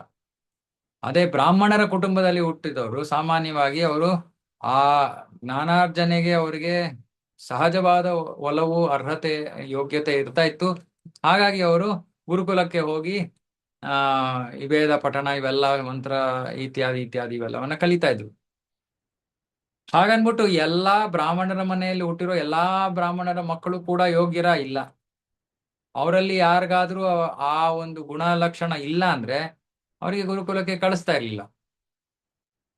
ಅದೇ ರೀತಿ ಶೂದ್ರರ ಕುಟುಂಬದಲ್ಲಿ ಯಾರೋ ಜನ್ಮ ಪಡ್ಕೊಂಡಿದ್ದು, ಆದ್ರೆ ಅವ್ರಿಗೆ ಇಂತಹ ವಿಷಯಗಳಲ್ಲಿ ಒಲವಿದ್ದು, ಆಸಕ್ತಿ ಇದ್ದು, ಅರ್ಹತೆ ಇತ್ತು, ಸಾಮರ್ಥ್ಯ ಇತ್ತು ಅಂದ್ರೆ ಅವ್ರಿಗೆ ಕಳಿಸಲಾಗ್ತಾ ಇತ್ತು. ಅವಾಗ ನಿಯಮಗಳು ಇರ್ತಾ ಇದ್ವು. ಆದ್ರೆ ಅದು ಮನುಷ್ಯ ಸೃಷ್ಟಿ ಮಾಡಿರೋದು. ಆದ್ರೆ ಕೃಷ್ಣ ಹೇಳೋದು ಗುಣಕರ್ಮ ವಿಭಾಗಶಃ. ಆ ಗುಣ ಇರ್ಬೇಕು. ಆ ಗುಣ ಇದ್ರೆ ಅಂತಹ ವರ್ಣಕ್ಕೆ ಅವರು ಸೇರ್ಬಹುದು. ಇವಾಗ ಈ ವೇದಾಧ್ಯಯನಕ್ಕೆ ಅನುಮತಿ ಇರೋದು ಸಾಮಾನ್ಯವಾಗಿ 3 ಉನ್ನತ ವರ್ಣಗಳಿಗೆ, ಬ್ರಾಹ್ಮಣ, ಕ್ಷತ್ರಿಯ, ವೈಶ್ಯ. ಅವರು ಗುರುಕುಲಕ್ಕೆ ಹೋಗ್ಬೋದು. ಅವರಿಗೆ ಉಪವೀತ ಧಾರಣೆ ಇವೆಲ್ಲ ಅವ್ರಿಗಿದೆ. ಆದ್ರೆ ಕೊನೆಯ ವರ್ಗದವ್ರಿಗಿಲ್ಲ. ಸಾಮಾನ್ಯವಾಗಿ ಇದು ಜಾತಿ ಅಲ್ಲ. ಜಾತಿ ಅಂದ್ರೆ ನಾವು ತಿಳ್ಕೊಂಡಿರೋ ರೀತಿಯ ಜಾತಿ ಅಲ್ಲ, ಹುಟ್ಟಿನಿಂದ ಆಗೋ ಜಾತಿ ಅಲ್ಲ. ಅದು ಗುಣ ಕರ್ಮದಿಂದ ಆಗುವಂತ ಜಾತಿ. ಹಾಗಾಗಿ ವೇದಗಳು ಕೇವಲ ಬ್ರಾಹ್ಮಣರಿಗೆ ಮಾತ್ರ ಅಲ್ಲ. ಯಾರು ಅದಕ್ಕೆ ಅರ್ಹತೆ ಇದೆಯೋ ಅವರೆಲ್ಲರೂ ಕೂಡ ಅದನ್ನ ಕಲಿಬಹುದಾಗಿತ್ತು. ಯಾಕಂದ್ರೆ ವೇದಗಳು ಅಷ್ಟು ಸುಲಭವಾದ ವಿಷಯ ಅಲ್ಲ. ಬ್ರಹ್ಮ ವಿವರಿಸಿರೋದು. ಬ್ರಹ್ಮನಿಗೂ ಕೂಡ ಯಾರು ಹೇಳಿದ್ದು? ಪರಮಪ್ರಭು ಹೇಳಿರೋದು. ಹಾಗಾಗಿ ಅಸಾಮಾನ್ಯ ಅರ್ಹತೆ ಬೇಕು ಇದನ್ನ ಅರ್ಥ ಮಾಡ್ಕೊಳಕ್ಕೆ. ಸಾಮಾನ್ಯವಾದ ಜನರು ಅದನ್ನ ಅರ್ಥ ಮಾಡ್ಕೊಳಕ್ ಆಗಲ್ಲ. ಹಾಗಾಗಿ ಎಲ್ಲರೂ ವೇದಾಧ್ಯಯನ ಮಾಡ್ತೀನಿ ಅಂದ್ರೆ ಅದರಲ್ಲಿ ಅರ್ಥ ಇಲ್ಲ. ಯಾರೋ ನಮ್ಮ ಭಕ್ತರಲ್ಲಿ ಒಬ್ರು ಅವರಿಗೆ ಪಾಪ ಏನೋ ದಿಗ್ಭ್ರಾಂತರಾಗಿ ಅವರು ಭಗವದ್ಗೀತೆಯನ್ನ ಬಿಟ್ಟು ಈಗ ವೇದಗಳನ್ನ ಓದಕ್ ಹೋಗ್ತಾ ಇದ್ದಾರೆ. ವೇದಗಳನ್ನ ಸಾಮಾನ್ಯ ಮನುಷ್ಯರು ಅರ್ಥ ಮಾಡ್ಕೊಳಕ್ ಆಗಲ್ಲ. ಇವಾಗ ಯಾರೋ ಅದಕ್ಕೆ ಅರ್ಥ ವಿವರಣೆ ಕೊಟ್ಟಿರ್ತಾರೆ, ಅದರ ಪ್ರಕಾರ ಅವರು ವೇದಗಳನ್ನ ನಾನು ಓದ್ತಾ ಇದ್ದೀನಿ ಅನ್ಕೋತಾರೆ. ವೇದ ಓದೋದಕ್ಕೆ ಮೊದಲು ಸಂಸ್ಕೃತ ಬರಬೇಕು, ಅದಕ್ಕೆ ಬೇರೆ ಹಲವಾರು ಅರ್ಹತೆಗಳಿವೆ. ಸುಮ್ಮನೆ ವೇದಗಳನ್ನ ಓದಕ್ಕಾಗಲ್ಲ. ಮತ್ತೆ ಯಾರು ರಜೋಗುಣ ತಮೋಗುಣದಲ್ಲಿದ್ದಾರೋ ಅವರಿಗೆ ಅದಾಗಲ್ಲ. ಸತ್ವಗುಣದಲ್ಲಿರುವಂತ ಜನರಿಗೆ ವೇದಗಳು. ಮತ್ತೆ ವೇದಶ್ಚ ಸರ್ವೇ ರಾಮೈವ ವೇದ್ಯ. ವೈದಿಕ ಜ್ಞಾನದ ಅಂತಿಮ ಗುರಿ ಏನು? ಕೃಷ್ಣನನ್ನ ಪಡೆಯೋದು. ಹ್ಮ್ ಮತ್ತೆ ಕೃಷ್ಣನನ್ನ ರಜೋಗುಣ ತಮೋಗುಣದ ಜನರು ಅರ್ಥ ಮಾಡ್ಕೊಳ್ಳಕ್ಕೆ ಸಾಧ್ಯ ಇಲ್ಲ. ಸತ್ಯುಗದಲ್ಲಿ ಎಲ್ಲರೂ ಕೂಡ ಸತ್ವಗುಣದಲ್ಲಿದ್ರು. ಕ್ರಮೇಣವಾಗಿ ಸತ್ವಗುಣ ಕ್ಷೀಣಿಸ್ತಾ ಹೋಯ್ತು. ತ್ರೇತಾಯುಗ, ದ್ವಾಪರ ಯುಗ, ಕಲಿಯುಗದಲ್ಲಿ ಸತ್ವಗುಣ ಅನ್ನೋದು ಇಲ್ವೇ ಇಲ್ಲ ಅನ್ಬೋದು. ಹಾಗಾಗಿ ಜನರ ಹೃದಯ ಕಲ್ಲಾಗ್ಬಿಟ್ಟಿದೆ. ಯಾರ ಹೃದಯದಲ್ಲೂ ಒಂದು ಕರುಣೆ ಅನ್ನೋದಿಲ್ಲ. ಎಷ್ಟು ಪ್ರಾಣಿಗಳನ್ನ ಕೊಲ್ತಾರೆ. ಕರುಣೆ ಇದ್ದರೆ ಹೆಂಗ್ ಕೊಲ್ಲಕ್ ಸಾಧ್ಯ? ಹಾಗಾಗಿ ಇಂತಹ ಜನರ ಒಳಿತಿಗಾಗಿ ವ್ಯಾಸದೇವರು ಏನ್ ಮಾಡ್ತಾರೆ, ಆ ಒಂದು ವೇದವನ್ನ 4 ವಿಭಜಿಸ್ತಾರೆ. ಅಲ್ಪ ಬುದ್ಧಿ ಉಳ್ಳವರು ಅಥವಾ ರಜೋಗುಣ ತಮೋಗುಣದಲ್ಲಿರೋರು ಕೂಡ ಅರ್ಥ ಮಾಡ್ಕೊಳಕ್ ಸಾಧ್ಯವಾಗ್ಲಿ ಅನ್ನೋ ಉದ್ದೇಶ. ಓಕೆ, ಇದನ್ನ ಇಲ್ಲಿ ಗೊತ್ತಿದ್ದೆ ನಿಲ್ಸೋಣ. ಯಾಕಂದ್ರೆ ಈ ಶ್ಲೋಕ ಮುಂದಿನದು ಸ್ವಲ್ಪ ಸಮಯ ತಗೊಳತ್ತೆ. ಬೇಕಾದಷ್ಟು ವಿಷಯಗಳು. ಓಕೆ, ನಾನು ನಿಲ್ಲಿಸ್ತೀನಿ ಇಲ್ಲಿ. ಯಾರಿಗಾರ ಏನಾದ್ರು ಪ್ರಶ್ನೆಗಳಿದೆಯಾ?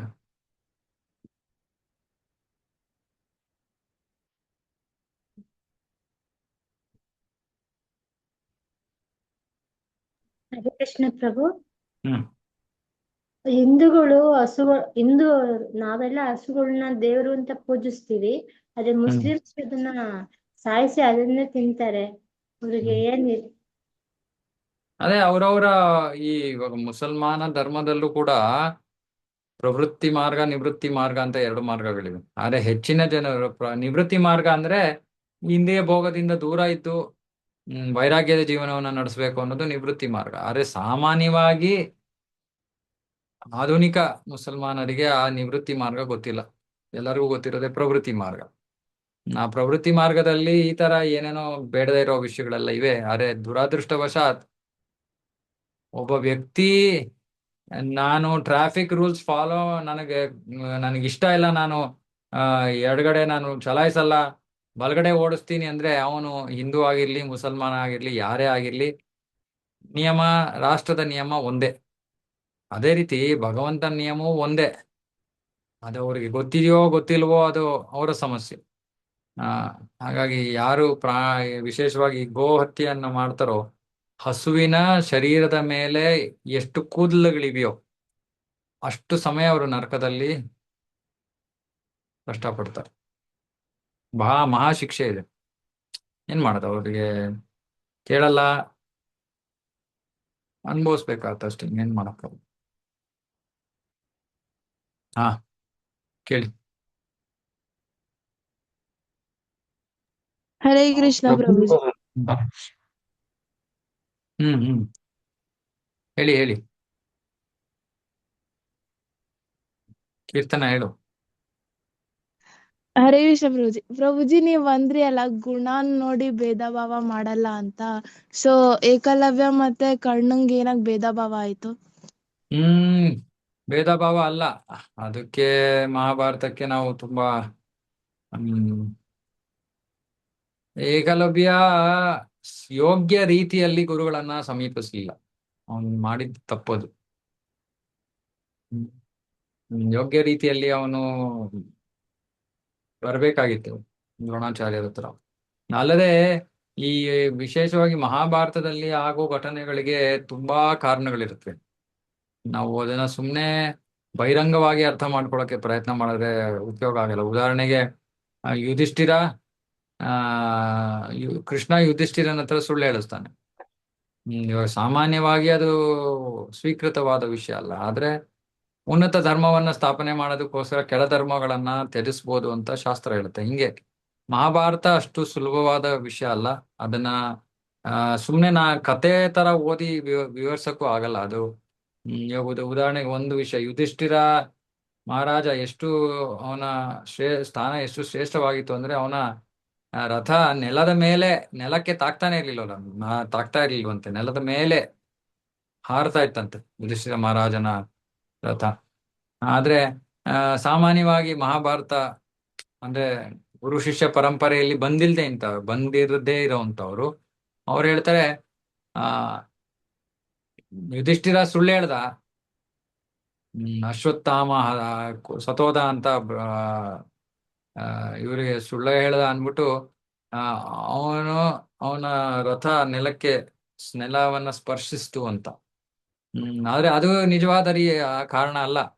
ಭಕ್ತಿ ಸಿದ್ಧಾಂತ ಸರಸ್ವತಿ ಠಾಕೂರ್ ಅವ್ರು ಹೇಳ್ತಾರೆ, ಅವರು ಕೃಷ್ಣ ಹೇಳಿದ್ದನ್ನ ಪಾಲನೆ ಮಾಡೋದಕ್ಕೆ ಹಿಂಜರಿದ ಕಾರಣ ಅವರ ರಥ ನೆಲವನ್ನ ಸ್ಪರ್ಶಿಸ್ಬೇಕಾಗಿತ್ತು ಅಂತ. ಸೊ ಹೀಗೆ ಸೊ ಮಹಾಭಾರತವನ್ನ ನಾನು ಅಷ್ಟು ಆಳವಾಗಿ ಅಧ್ಯಯನ ಮಾಡಿಲ್ಲ, ಹಾಗಾಗಿ ನಾನು ಅದಕ್ಕೆ ಉತ್ತರ ಕೊಡಕ್ಕಾಗಲ್ಲ. Okay ಪ್ರಭುಜಿ. Prabhu, I have one question, Prabhuji. The previous devotee asked, right? ಅದರಲ್ಲಿ ಪ್ರವೃತ್ತಿ ಮಾರ್ಗ ನಿವೃತ್ತಿ ಮಾರ್ಗ ಅಂತ ಒಂದು ಹೇಳಿದ್ದೀರಾ. ಅದರಲ್ಲಿ ಹಸುಕನೋ ಅದು ಹೆಂಗೆ ಅಂಡರ್ಸ್ಟ್ಯಾಂಡ್ ಮಾಡ್ಕೊಳ್ಳೋದು ಪ್ರಭು? ಬಿಕಾಸ್ ಅವರು ಕೇಳಿರೋದು ಪ್ರಶ್ನೆ, ಈಗ ಹಸುಗಳನ್ನ ಕೊಲ್ತಾರೆ, ಪ್ರವೃತ್ತಿ ಮಾರ್ಗದಲ್ಲಿ ಅವ್ರಿಗೆ ಎಲ್ಲದಕ್ಕೂ ಪರ್ಮಿಷನ್ ಇದೆ.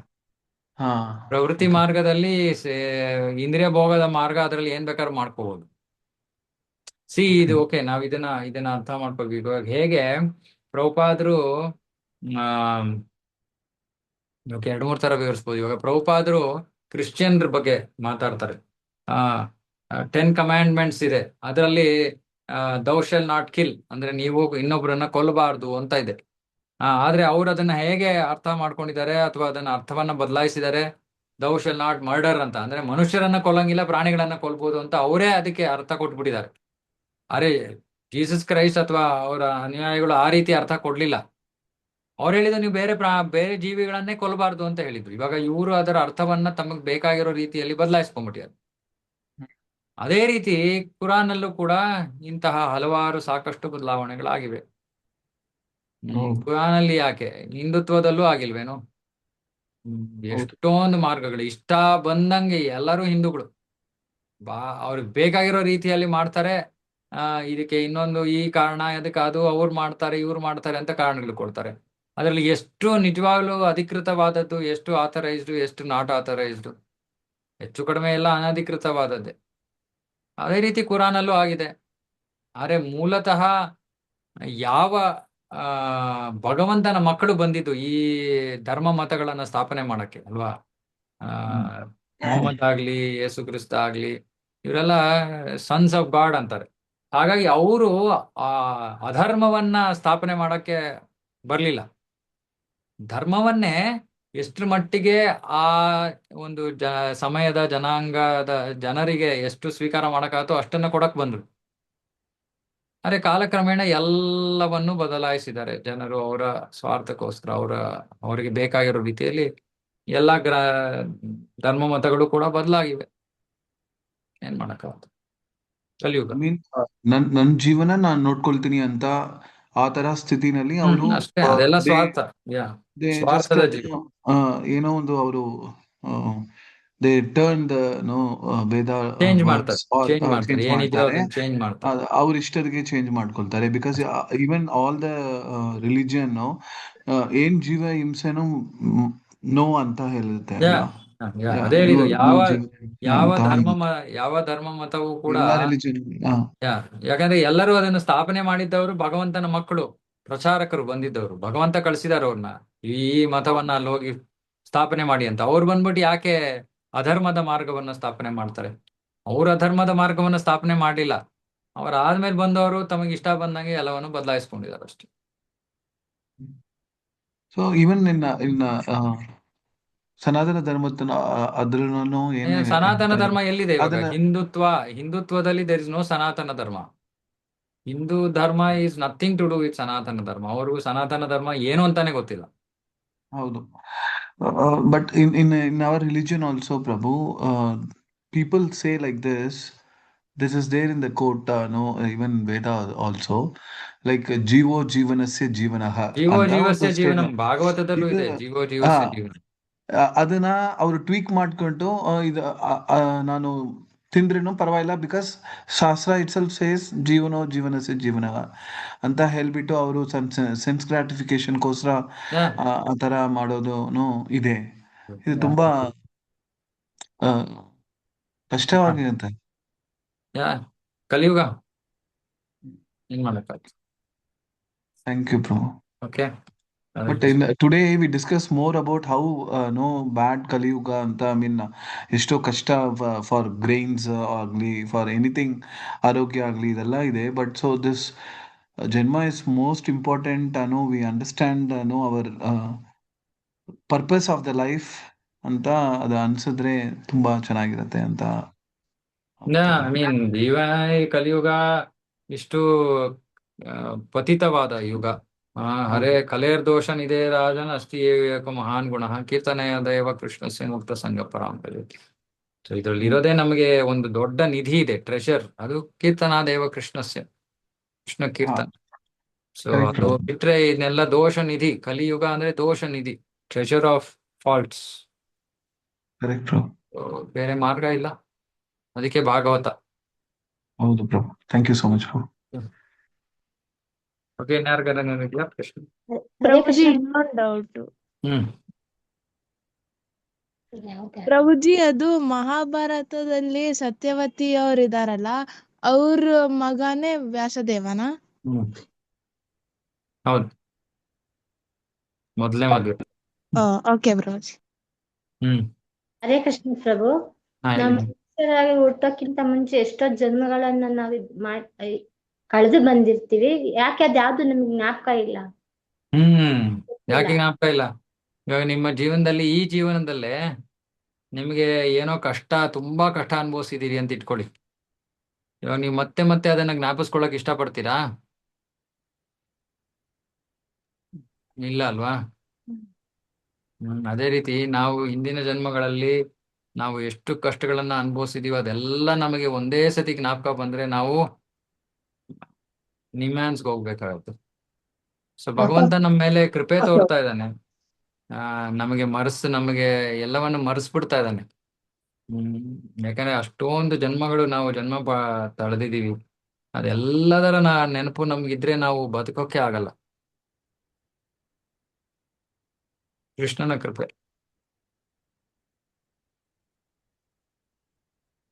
ಓಕೆ, ಮುಗ್ಸೋಣ. ಹಾ ಹೇಳಿ ಅಶ್ವಿನ್. ಪ್ರಭು ಕೇಳಿಸ್ತಾ ಇಲ್ಲ, ನಿಮ್ ವಾಯ್ಸ್ ಬ್ರೇಕ್ ಆಗ್ತಾ ಇದೆ.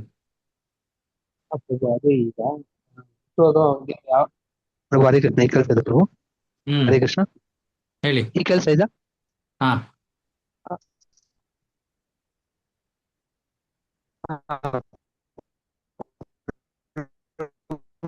ಕೇಳಿಸ್ತಾ ಇಲ್ಲ ಪ್ರಭು. ಹುಟ್ಟಿದ ಮೇಲೆ ಅವರಿಗೆ ಒಂದು ಗುಣ ಇರುತ್ತೆ, ಸತ್ವಗುಣ, ರಜಗುಣ, ತಮಗುಣ ಮಿಕ್ಸ್ ಇರುತ್ತೆ. ನಾವು ತಿಳ್ಕೊಳೋದು ಅವ್ರಿಗೆ ಇದೆ. ಕೇಳಿಸ್ತಿಲ್ಲ ನಾನು. ಪ್ರಭು ಈಗ ಕೆಲಸ ಇದೆ. ಹೇಳಿ ನೋಡೋಣ. ಒಬ್ಬ ಮಗುಗೆ ಫಸ್ಟಿಗೆ ಅವ್ರು ಹುಟ್ಟೋಗಾನೆ ಒಂದು ಗುಣ ಇರುತ್ತೆ, ಸ್ವಲ್ಪ ಅದೇ ಮಿಕ್ಸಿ ಇರುತ್ತೆ ಅಲ್ವಾ. ಅವರಿಗೆ ಜಾಸ್ತಿ ಯಾವ ಗುಣ ಇದೆ ಅಂತ ಹೆಂಗ್ ತಿಳ್ಕೊಳ್ಳೋದು ಪ್ರಭು ಅವ್ರಿಗೆ? ಓಕೆ, ಸೊ ಇದು ಈ ಕಲಿಯುಗದಲ್ಲಿ ಕಷ್ಟಕರವಾದ ಕೆಲಸ. ಅದಕ್ಕೆ ಚಿಕ್ಕ ವಯಸ್ಸಿನಲ್ಲೇ ಅದಕ್ಕೆ ಅವರ ಪ್ರವೃತ್ತಿ ಏನಿದೆ ಅನ್ನೋದನ್ನ ಕಂಡ್ಕೊಳಕ್ಕೆ ಸ್ವಲ್ಪ ಟೆಸ್ಟ್ಗಳ ತರ ಇರುತ್ತೆ. ಅಂದ್ರೆ ಉದಾಹರಣೆಗೆ ಇವಾಗ ಅಷ್ಟು ಅಂದ್ರೆ ಒಂದು ಮಟ್ಟದಲ್ಲಿ ಅಷ್ಟು ಕಷ್ಟ ಅಲ್ಲ. ಇವಾಗ ಉದಾಹರಣೆಗೆ ಬ್ರಾಹ್ಮಣರು ಅಂದ್ರೆ ಪಠನ್ ಪಾಠನ್ ಯಜನ್ ಯಾಜನ್. ಇವಾಗ ಅವ್ರಿಗೆ ಓದೋದಕ್ಕೆ, ವಿದ್ಯಾಭ್ಯಾಸದಲ್ಲಿ ಒಲವಿರ್ಬೇಕು.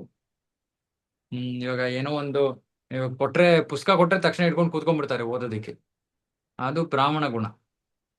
ಅಥವಾ ಏನೋ ಒಂದು ಶ್ಲೋಕ ಹೇಳಿದ ತಕ್ಷಣ ಚಕ್ಕಂತ ಕಂಠಪಾಠ ಮಾಡ್ಕೊಂಡ್ಬಿಡ್ತಾರೆ, ಇದು ಬ್ರಾಹ್ಮಣರ ಗುಣ.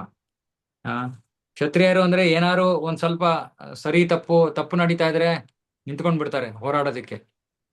ಇದು ಇಲ್ಲ, ಇದು ತಪ್ಪು, ಅಂತಾರೆ. ಅವರ ಗುಣ, ಅವ್ರ ಸ್ವಭಾವ ಆಗಿರುತ್ತೆ. ಆಗ ಅದು ಕ್ಷತ್ರಿಯ ಗುಣ. ವೈಶ್ಯ ಗುಣ ಅಂದ್ರೆ ಒಂದ್ 10 ರೂಪಾಯಿ ಕೊಟ್ರೆ ಇದನ್ನ ಹೇಗೆ ಹೆಚ್ಚು ಮಾಡೋದು ಅಂತ ತಲೆ ಓಡ್ತಾ ಇರುತ್ತೆ. ಅವ್ರದ್ದು ವೈಶ್ಯ ಗುಣ. ಈ 3 ಗುಣ ಯಾರಲ್ಲಿ ಇರಲ್ವೋ ಅವರು ಶೂದ್ರರು. ಹರೇ ಕೃಷ್ಣ ಪ್ರಭುಜಿ. ಹಾ. ಪ್ರಭುಜಿ, ವೇದವ್ಯಾಸರು ಮತ್ತೆ ಇದು ಕೃಷ್ಣದೇವರಾಯನ ಕಾಲದಲ್ಲಿ ಒಬ್ರು ವ್ಯಾಸರು ಅಂತ ಇದ್ರಲ್ಲ, ಅಲ್ಲ, ಅವ್ರು- ಅವ್ರು ವ್ಯಾಸರಾಯ ಇರ್ಬೇಕು. ಮಧ್ವಾಚಾರ್ಯರ ಸಂಪ್ರದಾಯದಲ್ಲಿರಾ ವ್ಯಾಸ ತೀರ್ಥ. ಕೃಷ್ಣದೇವರ ಪುರಂದರದಾಸರ ಗುರುಗಳಾಗಿದ್ರು ಅದೇ ವ್ಯಾಸತೀರ್ಥ. ವ್ಯಾಸತೀರ್ಥ. ಹಾ, ಅವ್ರು ಬೇರೆ. ಇವ್ರು ವ್ಯಾಸದೇವ ಅಂದ್ರೆ ಇವ್ರು ಭಗವಂತನ ಅವತಾರ. ಹೌದು.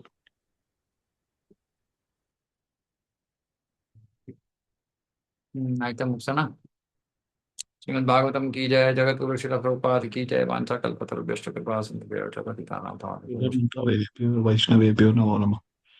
Thank you so much, Prabhu. Nice session, Prabhu. Dandavat pranam, Prabhu. Hare Krishna ಧನ್ಯವಾದ ಪ್ರಣಾಮ. ದಂಡವತ್ ಪ್ರಣಾಮ. ಪ್ರಭು ಹರೇ ಕೃಷ್ಣ ಪ್ರಭು.